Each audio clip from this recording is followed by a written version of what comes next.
Мынау китеп өтө көлөмдүү, салмагы 4,5 килограмм. Бул Рустам Рахманалиев деген тарыхчы, империя Түрков деген да, түрк элдеринин тарыхы. Берде Чыңгызхан бар, Атилла бар, Тамерлан бар, Осман империя бар.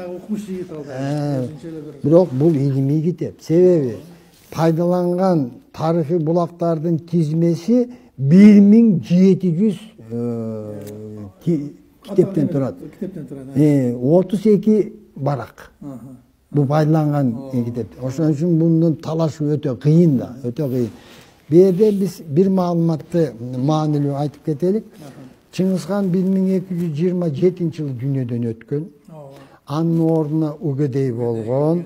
1241-жылы дүйнөдөн өткөн Угедей. Бирок Чыңгызхан мындай жарлык калтырган.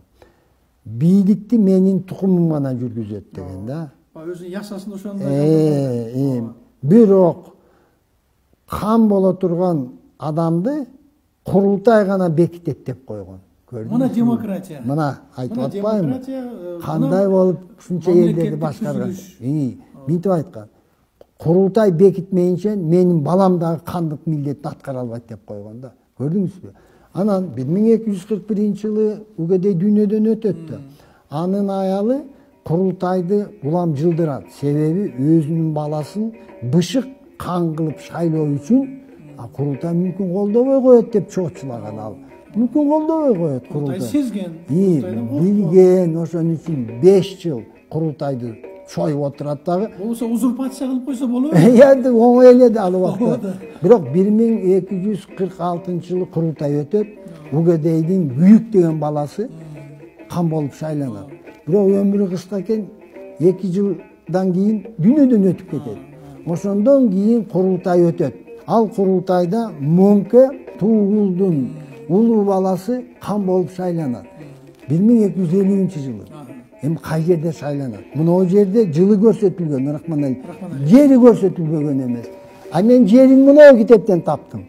Узерфордтон. Эмне деп жазып атат? Мына окуп берейин. Вместо того, чтобы дожидаться, когда вдова Гююка созовет курултай в столице Каракорума, алардын биякта мекени, хан Батый, подстрекаемый Соркуктани, созвал его сам в 1250 году озеро Исыкуль, гору Тяньшана деп атат. Мына биздин кыргыздын. Кай жерде? Мушу кети Лаостон баштап Кытай тиякта, этиги Ирандан ушунча жерден эмне курултай өтө турган жер табылбай калыптырбы? Суроо туулуп атат.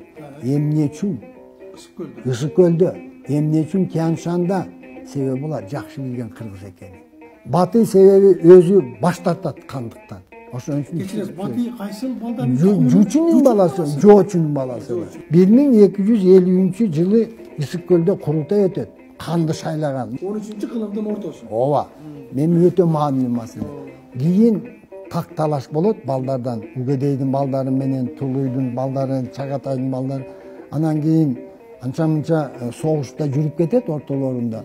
Анан кийин коем ынтымакка келелик деп 1269-жылы, андан 19 жыл өткөндөн кийин курултай өтөт.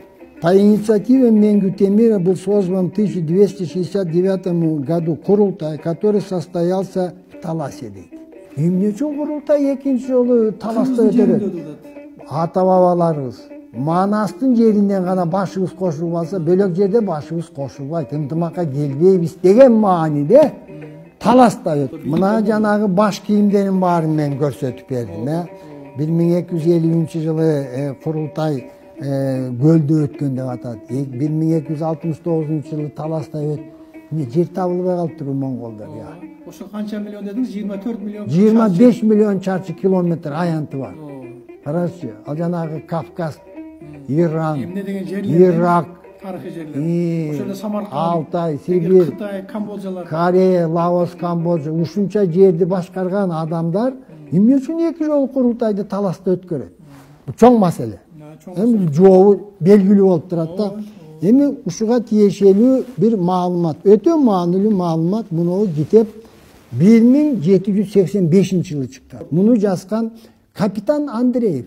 Бул аскер адамы болгон. Кичүү жүз падышалык Россиянын курамына киргенден кийин ошо жерде аскер кызматын өтөгөн.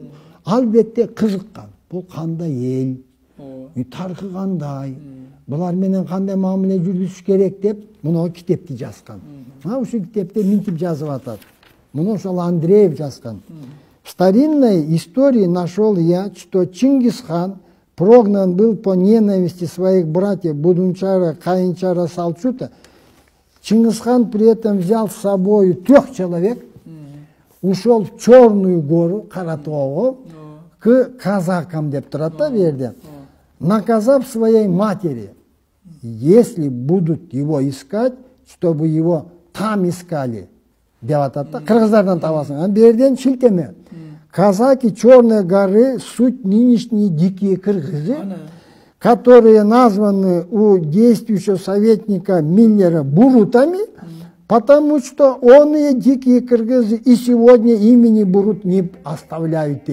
Эмне үчүн 11 жаштагы Чыңгызхан качып баратып душмандарынан энесине айткан, мени кыргыздардан излесеңер табасыңар дейт. Ошонун айланасында талай көчмөн элдер турганда. Эмне үчүн кыргызга билген? Кыргыздар аны сатып жибербейт. Кыргыздар өзүнүн ата бабаларынан башка алкалап кеткен. Көрдүңүзбү кандай? Бул 1785-жылы. Орус офицери жазып. Орус офицери жазып атат.